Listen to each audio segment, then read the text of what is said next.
Hello, I'm Esther Gitu. Welcome to Africa 54. Here's what's coming up. Thousands of people are gathering this week in San Francisco, where leaders of 21 economies in the Asia-Pacific are meeting and activists are hoping to have their voices heard. Black smoke billows over the border area between Israel and Lebanon Tuesday as hostilities escalate, with growing casualties on both sides. And former British Prime Minister David Cameron makes a surprise return to government following a cabinet reshuffle. All this and much more coming up on today's Africa 54.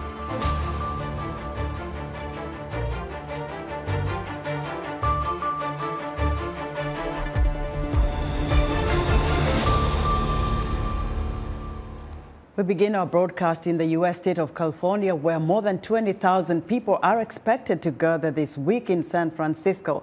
The leaders of 21 economies in the Asia-Pacific are meeting, and activists see the meeting as an opportunity to have their voices heard. Elizabeth Lee, along with reporters from VOA's East Asia and Pacific Division, have this report. Protesters are pounding the pavement and raising their voices in hopes that the leaders from 21 Asia-Pacific economies will hear what they have to say. Some in large numbers with loud voices. But in this case, a more personal protest in silence. There are people here to speak out about the climate, the Israel-Hamas war, the conflict in Myanmar between the military rulers and ethnic groups. Kokole is demonstrating against all the leaders of the Asia-Pacific Economic Cooperation, or APEC. They are selling arms to Burma, especially Russian, sell the arms. Also, second is China, and also Thailand, and including India. Free China! Some people are protesting because the meeting between President Joe Biden and Chinese leader Xi Jinping is an opportunity to highlight their voices. Zheng Wei says the harsh COVID-19 measures in China was one of the reasons why he left China with his family.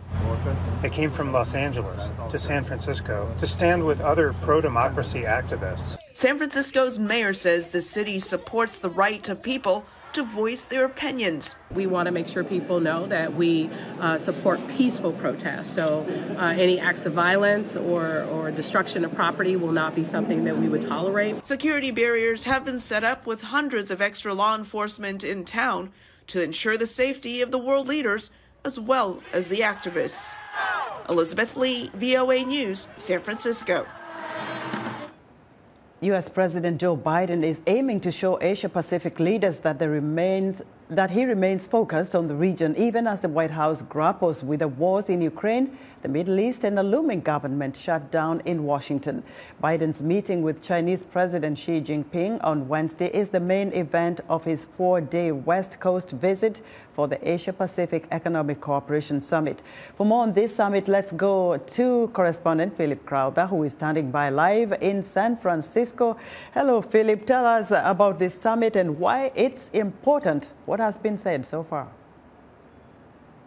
Well, we've heard, for example, from White House National Security Advisor Jake Sullivan. He says that U.S. President Joe Biden will be portraying his economic vision for the region here. The official stated White House goal here is to make APEC economies more resilient, faced with climate change, for example, but also faced with pandemics like the last one that disrupted supply chains so seriously in this region. The name says it all, APEC, Asia-Pacific Economic Cooperation. This is about spurring economic growth and trade. 21 members will be here all together. These are members, not necessarily countries, officially called economies, meaning that the likes of Taiwan and Hong Kong, for example, can be represented here too, in a group that's been in existence since 1989. But the most important countries by a long stretch, of course, because of their size, are the United States and China. Together, they produce 40% of the world's goods and services, so they pretty much put everybody else in their shadow, in a sense, at this APEC summit. Philip, as we mentioned earlier, President Biden is set to meet with Chinese President Xi Jinping. How significant is this face-to-face meeting on Wednesday?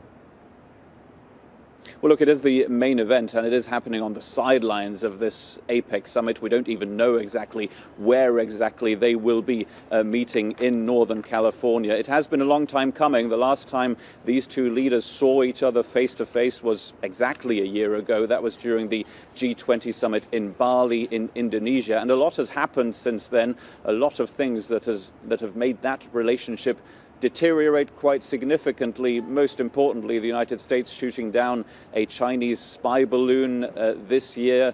That was the start of serious complications in this relationship and in the communication between these two countries. There are some concrete results that could come out of this meeting, says the White House. It believes that there could be an improvement in military communication, for example, maybe also an announcement as to how the two countries together can combat the illegal trafficking of the deadly opioid fentanyl. We'll probably see some announcements from these two countries later tomorrow, but they essentially see the simple fact that they are communicating again and then that they can meet again at the highest level as a success story already.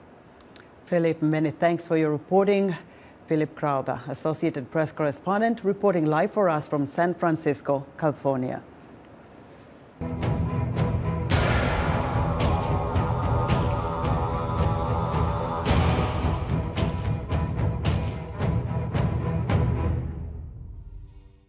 Now to the Israel-Hamas war. Another 200,000 Gazans are fleeing south due to fighting between Israeli forces and Hamas militants in the northern part of the territory, according to the United Nations Humanitarian Office. Israel accuses Hamas of using hospitals as cover for its fighters, alleging that Hamas has set up its main command center in and beneath Shifa Hospital. Both Hamas and Shifa Hospital staff deny the Israeli allegations. U.S. President Joe Biden says hospitals in Gaza must be protected. Black smoke could be seen billowing over the border area between Israel and Lebanon on Tuesday as hostilities and rhetoric escalate and casualties grow on both sides. On Monday, Israeli strikes killed 2 people in South Lebanon, according to a first responder organization affiliated to the Hezbollah-allied Amal movement. On the Israeli side, a Hezbollah missile attack on Sunday wounded several workers from the Israel Electric Company, and one died of his wounds on Monday, according to the power company. Amid growing calls for a ceasefire in the war between Israel and Hamas in Gaza, Israelis are thinking about what happens after the fighting ends. Members of communities along the Gaza border say they want to go home, but they also want to feel safe. Linda Gradstein reports from Jerusalem. Kibbutz Kfar Aza and most of the other Israeli communities bordering Gaza have become ghost towns since October 7th, when Hamas gunmen destroyed houses, killed about 1,200 Israelis, and took about 240 hostages into Gaza. Israel evacuated nearly 200,000 Israelis who were living near Gaza and resettled them in hotels and temporary housing. Most of the residents of these communities say they want to go home, but only if they are sure that what happened on October 7th can never happen again. Israeli Prime Minister Benjamin Netanyahu says the only way to ensure the safety of Israeli citizens is to destroy Hamas completely and afterwards maintain Israeli security control in Gaza.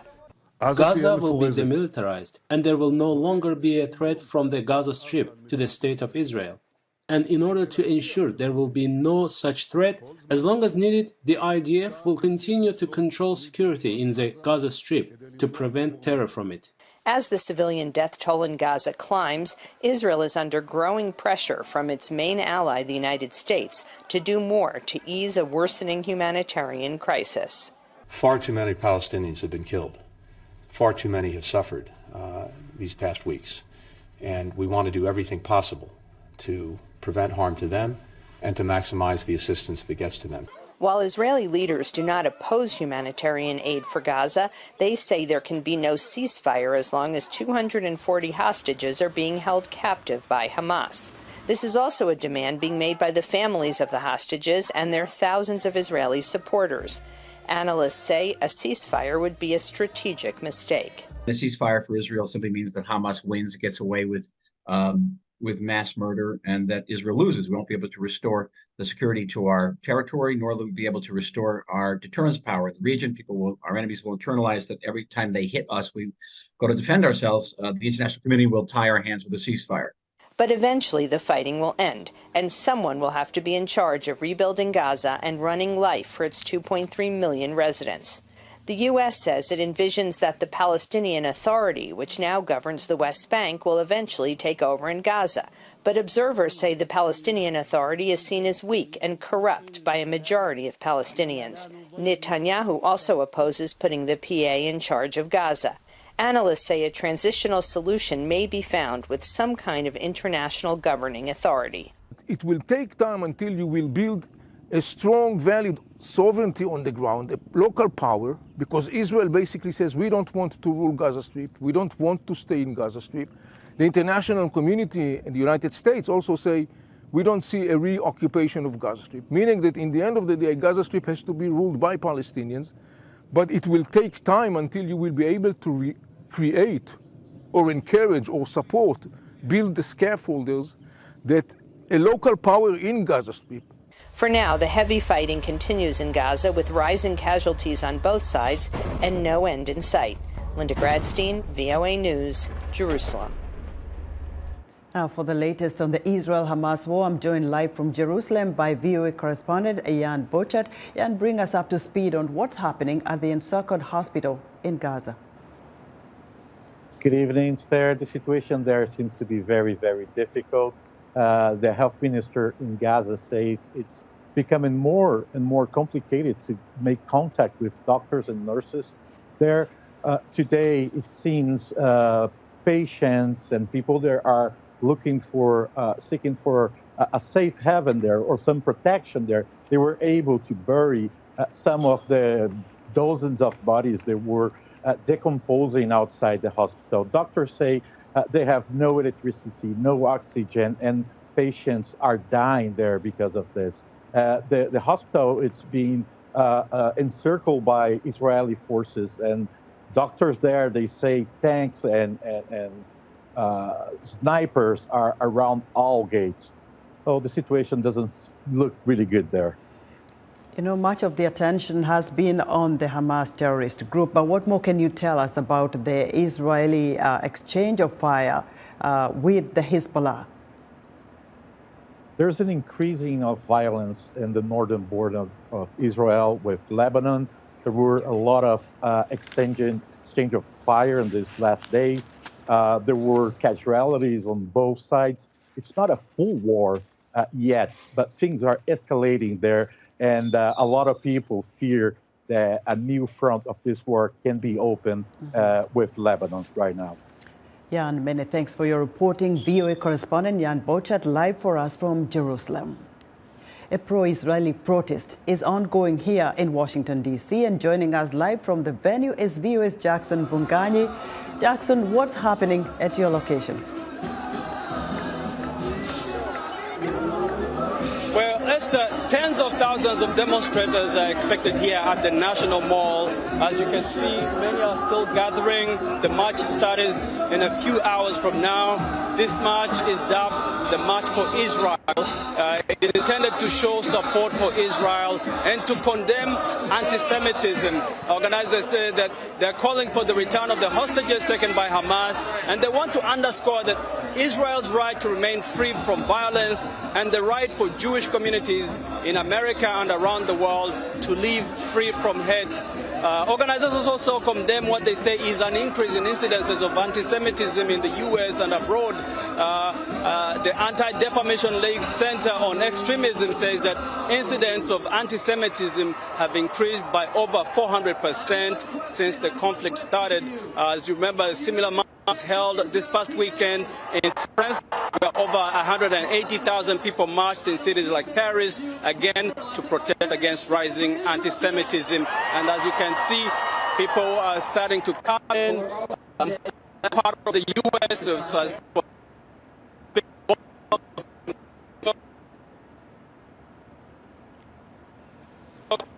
Well, Jackson, we're losing you. We see a huge crowd over there, but the audio is a little bit shaky. We're going to have to leave it there.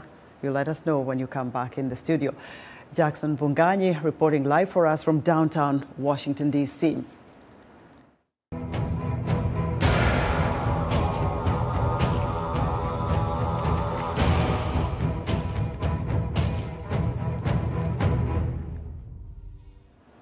Liberian President George Weah's quest for a second term in office faces a tight run of votes. The second round of balloting Tuesday comes after Weah and his main challenger finished within a percentage point of each other in the first round last month.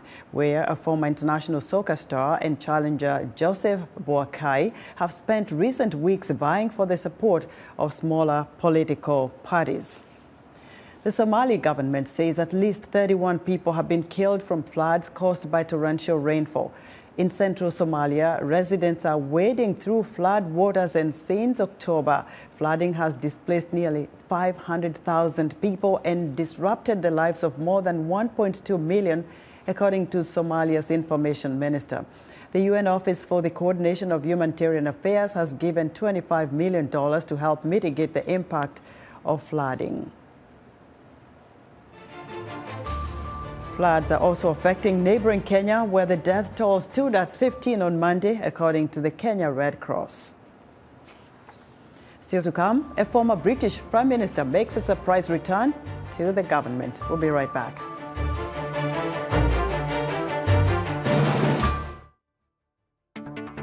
This week on Straight Talk Africa, pro-Israeli and pro-Palestinian protesters have clashed in the South African city of Cape Town. This week, we'll look at the South African government's foreign policy amid the war in the Middle East. Why has this conflict hit such a nerve in some African countries and not in others? Join me, Heidi Adams, and my guests on the next Straight Talk Africa.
In other news, rebels from Ethiopia's Oromia region were in Tanzania for a second round of talks with the Ethiopian government to try to end decades of fighting.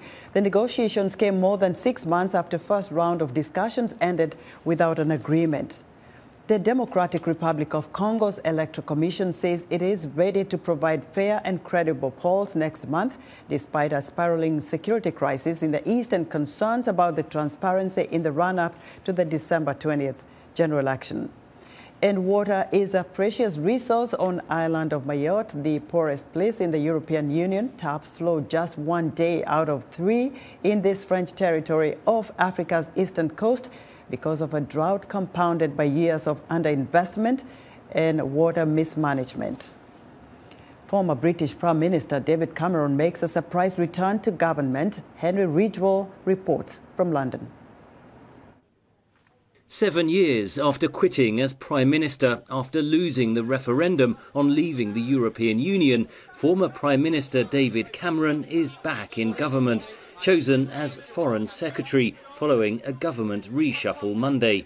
It's a time where we have some daunting challenges as a country, the conflict in the Middle East, the war in Ukraine. The war in Gaza rages on.